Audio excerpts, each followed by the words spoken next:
Well, ladies and gentlemen, welcome back to another episode of the AutoTrader Podcast, South Africa's #1 motoring podcast. My name is George Mienie and joined as usual by none other than Wandile Sishi, and we have another guest in the studio, our own Sean Nurse. I like to call Sean the sports car driver. Why do you call him the sports car driver? Because he gets the best. Because he gets the coolest cars. cars that we get. Yeah. He seems to, and I figured out why. What is it? Is it the arms? The arms it's not the to arms. turn the steering wheel. No, it's not the arms. What is it? It's a little known fact that Sean has a racing license. He does, yeah. I think that's the reason, or am I wrong? I think so. I think I've just put myself in the position throughout my career to try and get in the fastest cars possible, and I think I eventually annoyed people to the point where they just let me drive them. Lovely. Lovely. Well The done. racing license does help. And you do kart like competitively. Yes, I do indeed. It's very, very fun. Looking forward to the first electric kart as well. That's going to be. Is that on the horizon? It's going to happen, yeah. Jeez, that's going to be quick. It's going to be very cool. Then there goes traditional karting, because you'll never beat that. It's going to be crazy. Low, fast, instantaneous torque. Yeah. When you come out of a corner, remember those karts? I don't know if you ever rode them. I mean, I used to kart like just socially when I was in my 20s a lot, and you know those indoor karts that are just public places. There was one in Randburg. I don't even know if it still exists. And you come around a corner, and if you don't enter the corner and exit it properly, you put your foot down. It's like before it goes. But then with an electric car, it's because I'm assuming it'll be a lot faster because there's just less weights to deal with. Well, there'll just be instantaneous Instant power torque. and torque. That's So, the difference. yeah. Oof. You won't have to wait for the internal combustion engine to build power. It's just instantaneous. Yeah. So anyway, we're not here to talk about Sean's racing license or karting for that matter. This is the car tech episode. So welcome to the AutoTrader Podcast, Sean. Should I say welcome back? And it is the car tech episode, as I said, and we'll be talking about the Audi e-tron Sportback 55 Quattro S-Line that is standing in the studio here with us. Sean will be talking to that car. Then we'll be talking about car tech, what car tech to expect in cars in 2022. And then if we've got some time, there are a couple of Ask Auto Trader questions that seem to be burning. Yep. So getting right into it, Sean. This Audi e-tron Sportback 55 Quattro S-Line, it's a long name. Yeah. Just e-tron. e-tron. E-tron, yeah. E-tron Sportback. I was telling you earlier on, I saw an e-tron bike. Yeah. Let's Google it. Don't think it's this one. No. I saw an e-tron bike on the way in. Yeah. And yes, that's exactly one I saw. E-tron electric motorbikes. I'm seriously, now that I saw this thing this morning, I'm seriously considering this e-tron electric bike. I've been waiting for the e-tron for about, let's say, about a year now. It's been teased for so long by Audi, so you know, I'm waiting to see what people are saying about it because, very anticipated vehicle. Anyway, we're not here to talk about the e-tron electric bike. We're here to talk about the Audi e-tron, which, okay, so I mean, I suppose kicking off, Sean, what's the lowdown on this car? What were your first impressions when you drove it? Well, it's interesting having stepped out of the BMW iX and then into something like the e-tron, because the iX is such an alien experience. And hopping into the e-tron, aside from the camera-mounted rearview mirrors, it's quite a traditional car. It's nothing too surprising. It's even looks similar to most other Audi products, whereas the iX is a totally alien in almost every way. So it's very interesting to see how two premium German brands can sort of arrive at the same destination, but doing things so incredibly differently.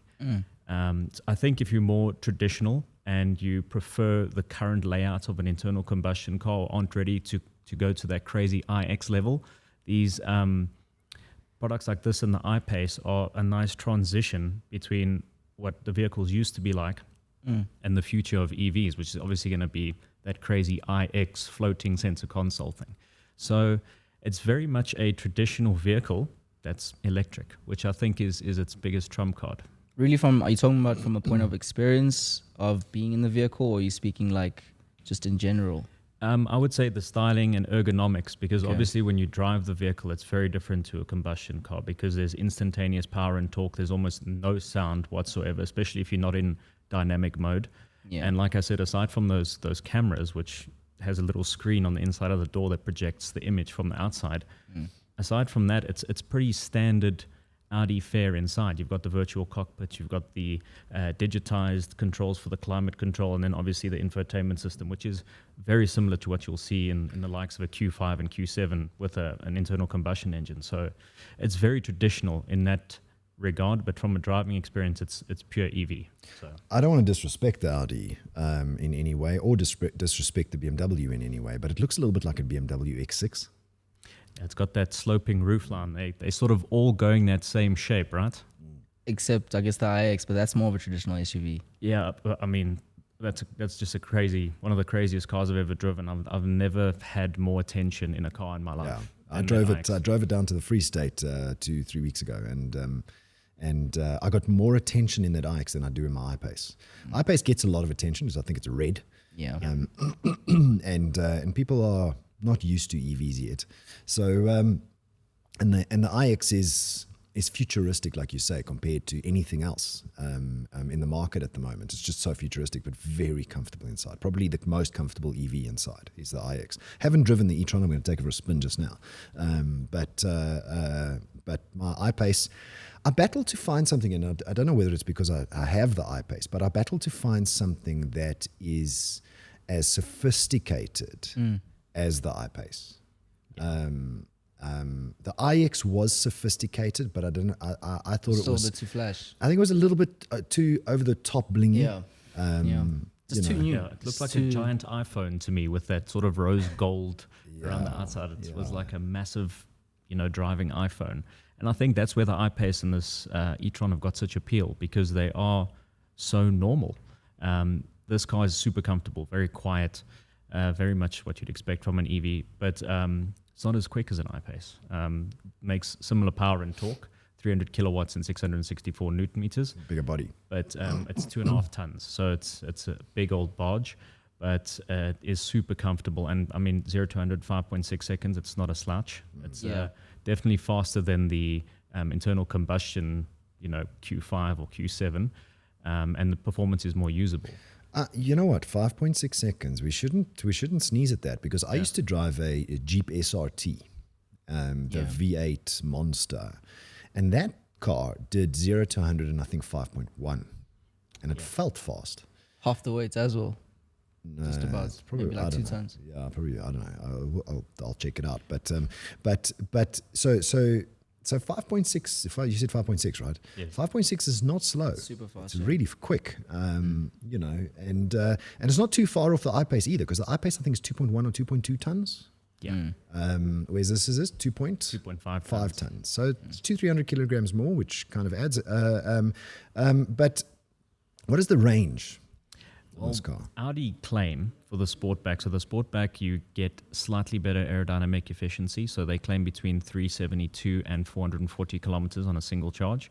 But obviously we're going to have to test and see what is realistically achievable. But if you are interested in a more performance-oriented version, you can get the S. So this is the 55. You can get the S, which instead of this vehicle, which has got an electric motor on the front and the rear wheel, the S has got 3 electric motors. So you've got one on each wheel at the back and then one at the front. And that can give you 370 kilowatts and almost 1,000 Newton meters of torque for up to 8 seconds. So that brings the 0 to 100 time down to 4.6 seconds. Which is iPace territory. That's iPace territory. And then that's a more performance-oriented product, but it obviously doesn't have the same amount of range as this 55. It's slightly lower, but it's the payoff for more performance. So now, I mean, my experience with EVs is the WLTP Sort of published benchmark, range for the car. In this case, 372 to 453. My experience is that you can discount that number by about 30%. For real-world driving. For rear-wheel driving. Yeah.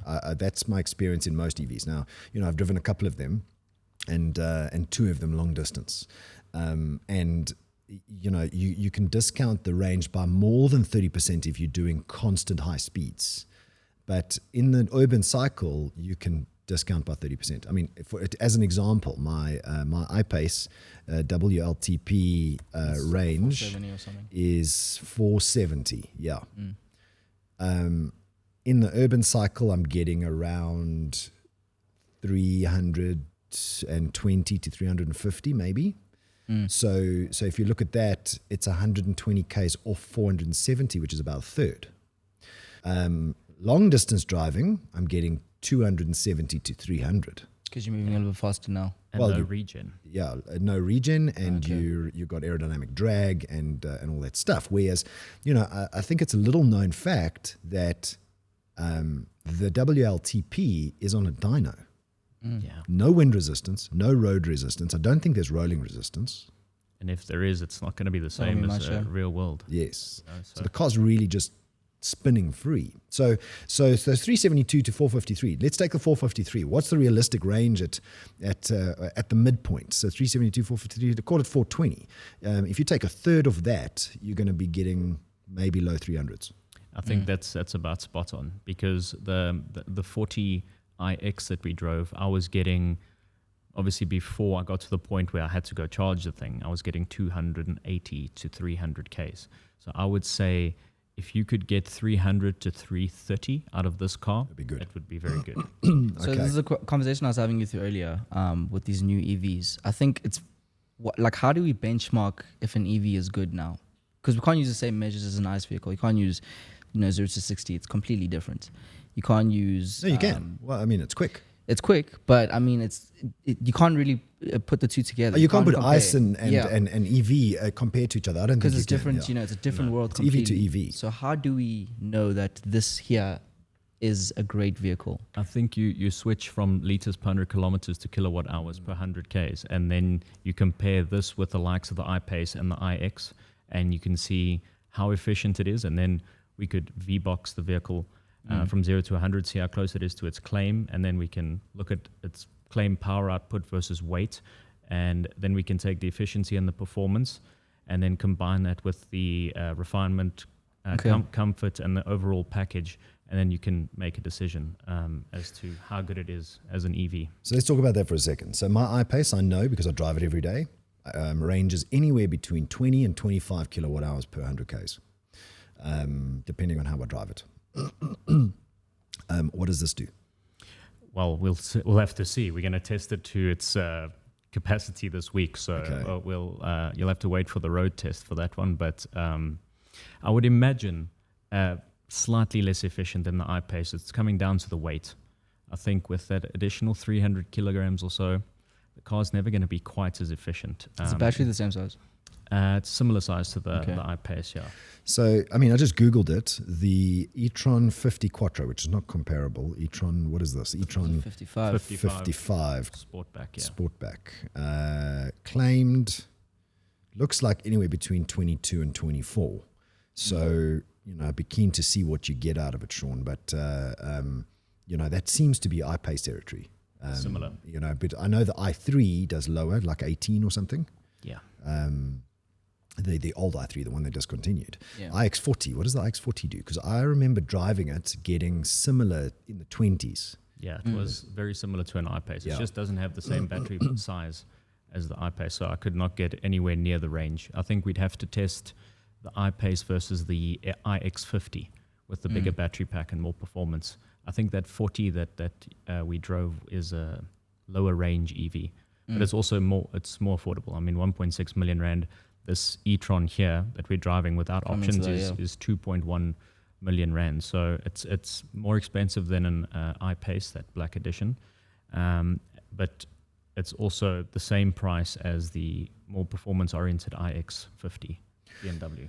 And also the Porsche as well, the Porsche Taycan base model. Yeah, it's like 2.3, 2.4 million, depending on spec. Yeah, Yeah, I think that's the kicker there is Yeah. what are you going to get? So just kind of like comparing to other EVs in the world, right? Yeah. And literally using Google to do this, and this is on Tesla's website. The Model S60 consumes 18.1 kilowatt hours per 100 Ks. The Model S70 consumes 18.5 kilowatt hours per 100 Ks, and the Model S75 18.5 kilowatt hours per 100 Ks, and the list goes on. So it looks like It's a little bit more efficient. the Model S, or should I say Tesla, has gotten, except for the Model X is in this 20 odd kilowatt hours per 100 Ks. it's the shape. It's the shape. The aerodynamics are Yes. not quite there. They make a big difference because I mean I believe and I've read that the Model S is the most aerodynamic car in the world. So then maybe we Lowest should speed. we should wait for the e-tron GT, where Yeah. the shape is a lot more sort of coupe-ish, more sleek. Yeah, then and we then we'll can- be getting some. We some can serious- compare with the Taycan and the more less SUV-like Yeah. EVs, if I could say that. So if we just move off this kilowatt hour per 100k topic, because otherwise we're never going to get to the rest. But if you think about it, 18 kilowatt hours per 100Ks to 22, 23 kilowatt hours per 100Ks. Let's call it 5 kilowatt hours per 100Ks that the Model S is more efficient, or a sedan is more efficient. I mean, I don't know what happened to my I-Pace, but you know, it's well, I mean, I've read that the I-Pace is actually not as aerodynamic as Model Yeah, S, and I which think is it's also really like an SUV shape. I'd put it close to this even in terms of shape wise. But I suppose my point is that 5 kilowatt hours It is adds up. roughly 20% less fuel efficient or electricity efficient for the SUV shapes. 20%, that's big. As a result of the drag Yes. that should get in real world.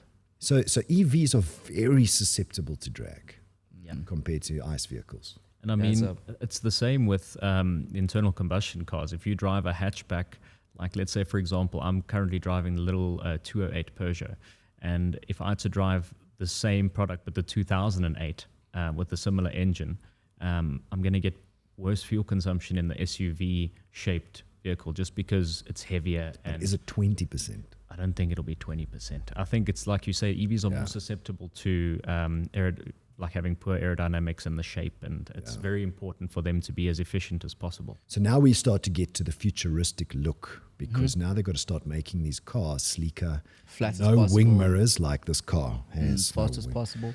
Like- Also, like, does it not feed through the vehicle? Or is it No, just it doesn't, a it giant doesn't block? need it, no. Doesn't need it. So that grill's just for that corporate Audi look, so that Yeah. it looks like other products. And in the front there, you have a fruit or a frunk, that holds the cables, basically. It's not big enough for any luggage, but Yeah. there's nothing under there but some wiring if you open it up, and a little fruit. So it's very different. And looks, I mean, this car looks like it's got very inefficient mag wheels. Yeah, they're massive. Audi Sport They look good. 21-inch. Yeah, they look cool, but they just Oh, they've got massive. lots of holes for lots of air to get through, which is aerodynamic drag, Yeah. you know, susceptible. All right. So, Sean, what is this car going for? This one is 2.1 million without options, and that's pretty much the range from 2.1 or 2 to 2.1 for the 55 models, whether it be Sportback or the regular shape. And then if you want the S, it's about 2.4 million, which is the more performance-oriented. Which is the one that 0 to 100 4.6 seconds. Yeah. That's the tri-motor. Okay. And then what were you not impressed about this car with? I don't like those mirrors. I genuinely don't. I think they're a bit of a gimmick. I think a standard mirror is going to work a lot better. And as a cyclist, I've knocked my share of rear view mirrors, and I'd shudder to think what kind of damage it would be to replace One of these. a mirror with a camera embedded in it.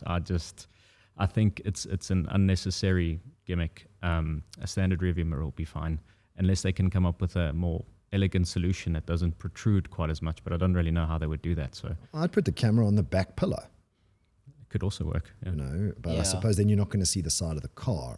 You wouldn't see the close end side of the car. Yeah. So, you know, I mean, I don't want to sport that I know what, you know, designing a car is, but I suppose there are more elegant ways to do that. And then the positioning of the screen with that mirror. So it's on the inside of the door, sort of in line with the mirror, where the mirror hits the A-pillar. So you can see it pretty nicely, but it's not as convenient as looking out of the car. So you don't really have as much of a field of vision from my experience. So for me, it's just not as effective as a traditional rear view mirror.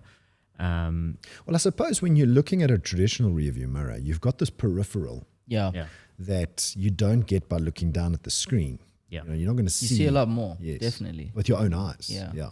Absolutely. Definitely. I mean, one thing that JLR has done very well is their rear view mirror camera. I'm not sure if you've seen it, but the actual rear view mirror inside has got a Got a projection. little camera, yeah. Now, that is phenomenal technology, because that is actually a better field of vision than you could have from a standard rear view mirror. But this, I just don't see the inherent benefits aside from the efficiency of not having such a wide rearview mirror. So for me, that's pretty much the only gimmicky thing I didn't like about the vehicle.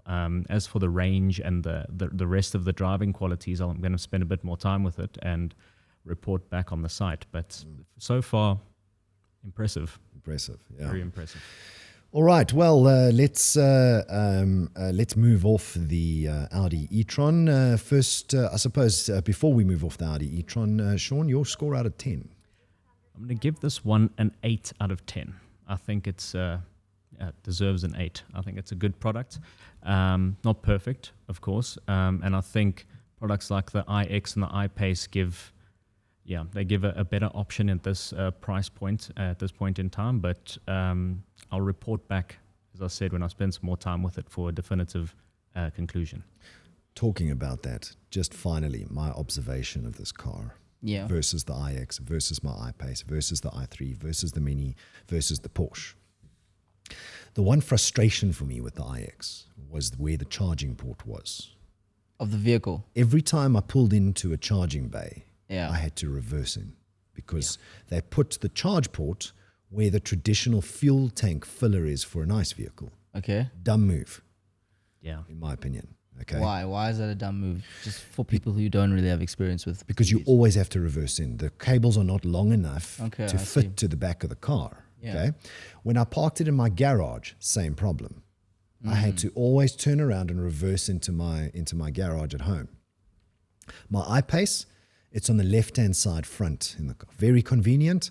I've put my charging wall box in the center of the garage, so I can, if there's two electric vehicles, the cable reaches both because it's in the front.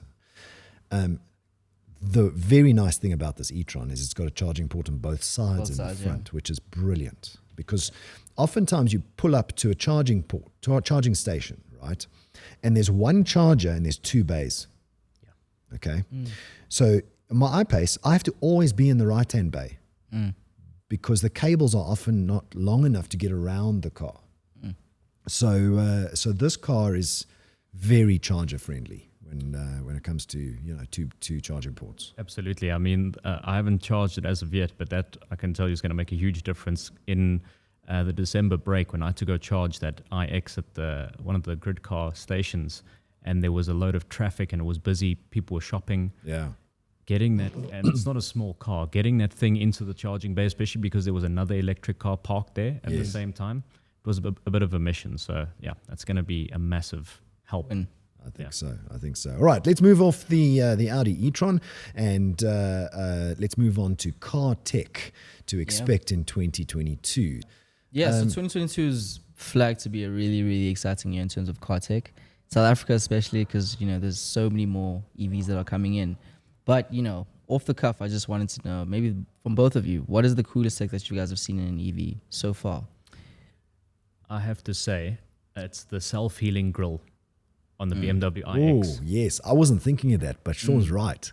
What exactly is a self-healing grille for people who don't know? You go for it. It's quite complicated, but basically BMW wanted to keep their brand identity with those enormous kidney grills, but they knew that they don't need it to vent or to provide a cooling effect for any engine because there is no internal combustion engine. Yeah. So they wanted to think of a solution to package the various radar systems and sensors on the front of the vehicle into the grille.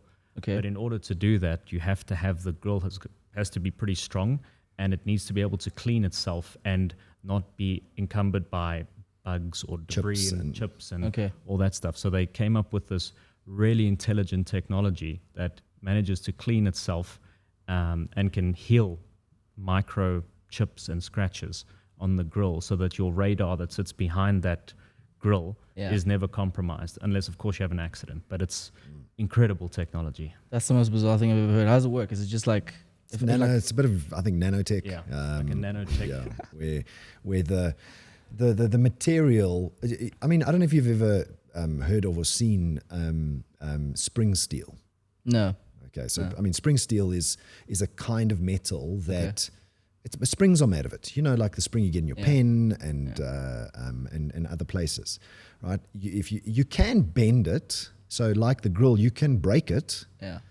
but there is a certain amount of give where the spring steel will always go back to its original shape.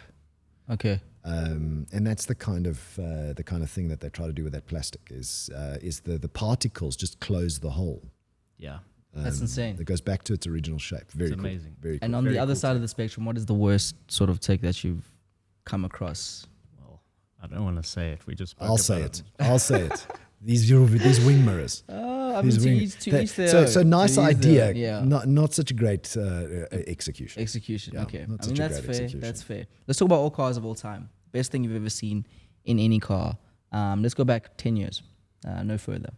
Look, the first time I experienced a semi-autonomous driving program or system that included lane keep assist, blind spot assist, and adaptive cruise control. Yeah. That honestly for me was such a game changer because you could have that crawl function in traffic where the vehicle maintains the gap to the car in front of you. I think it saved hundreds of thousands of lives throughout its lifetime in vehicles. And that for me, when I entered the industry 9 years ago, the first time I drove it was a BMW 4 Series. The car had adaptive cruise control, and I drove from Pretoria to office in Sandton and experienced this adaptive cruise control for the first time, and it just blew my mind that this car would follow the car in front of you and keep you in your lane as long as you just kept your hands on the steering wheel. That back then was mind-blowing, but now obviously most of the cars here could drive themselves if we had the legislation in place for them to be able to do that. But Exactly. it's absolutely incredible tech.